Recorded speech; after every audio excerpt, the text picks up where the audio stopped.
To make sure the prisoner wasn't pretending to be dead, the warden burned the soles of his feet with fire. But after a long time, the old man showed no reaction. Seeing this, the warden ordered his men to dispose of the body. The guards wrapped him in a shroud, planning to carry him out after dinner. What they didn't know was that another prisoner in the tunnel had witnessed everything. As soon as the guards left, the man eagerly crawled out. Looking at the cellmate he had spent 8 years with, now separated by life and death, he instantly broke down. Dying in this prison might as well have been his own fate. Glancing at the old man's body, a bold idea suddenly formed in his mind.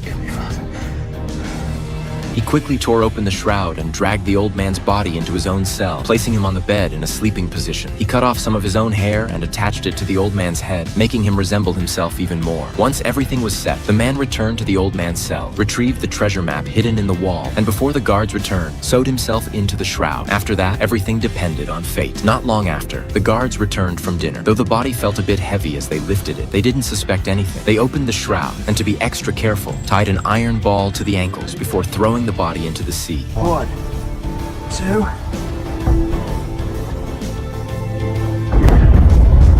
Thanks to the small knife the old man had made before his death, the man cut a slit and escaped from the shroud. He then removed the iron ball, letting it fall into the abyss, and, freed from his restraints, swam vigorously toward the light.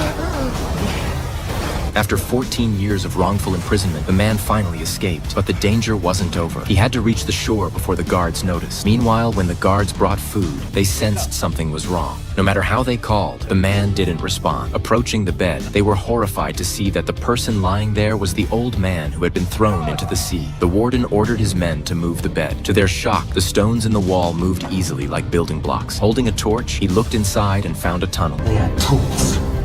But if you such tools to set himself free from the body bag. But by then it was too late. Drawing on unknown reserves of strength, the man swam to the shore in one breath, beginning his path of vengeance. To avoid attracting attention, he sneaked into a farmhouse and changed out of the humiliating prison uniform. But when he looked in the mirror, he barely recognized the stranger staring back. 14 years of imprisonment had not only tormented his spirit, but altered his face. Before leaving, he stole a pair of scissors to fix his appearance. A few days later, following blurry memories, he finally returned to his hometown, only to learn that his father had died years ago, buried in the church ahead. The news hit him like a thunderclap. The joy of returning home vanished instantly. He couldn't believe it as he walked toward the grave. Seeing his father's tombstone, he realized that his family had suffered the most during his ordeal. The priest explained that his father had died of grief. The tombstone beside it was his own, with a death date matching the year he was imprisoned. It was clear that the people who framed him never intended to let him out. After adjusting his emotions, the man went to his fiance's house, only to learn she had married shortly after his imprisonment and was now living in Paris. He left in a hurry, feeling suffocated. The promise that she would marry only him now seemed a cruel joke. Even more shocking, she had married the very man who had framed him for prison.